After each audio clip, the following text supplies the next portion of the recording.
Macam mana nak buka akaun Muscat Publigo ni?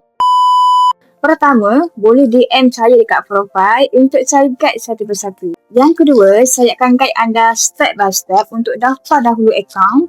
Kalau satu keluarga nak buka akaun Muscat pun boleh juga. Tapi, setiap orang pastikan ada satu akaun sendiri. Yang ketiga, boleh download aplikasi Publigo ni, login lah guna nombor kad penilai sebagai username dan password. Selepas itu, boleh request taksi dan masukkan kod yang dihantar ke nombor telefon anda. Seterusnya, dah boleh mula simpan emas ikut bajet. Minimum serendah RM100 sahaja. Nak simpan lebih pun tiada masalah. Caranya, tekan sahaja bahagian top up ni, pilih online banking, masukkan jumlah yang disimpan. Pilih My Save, tik bahagian persetujuan dan klik Place Order. Bila keluar bahagian security macam ni, jangan risau. Hanya klik seperti yang ditunjukkan dan tekan I confirm serta submit.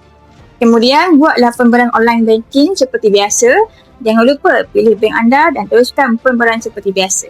Dah siap. Akhir sekali, jangan lupa letakkan target simpanan. Contohnya, kalau anda ada target untuk capai 10 gram emas seperti ini, jangan lupa simpan 1 gram 1 bulan selama 10 bulan. Selepas 10 bulan anda akan dapat 10 gram emas seperti ini. Kalau belum ada akaun guide, nak saya bantu, DM saya kat profile untuk saya guide satu persatu.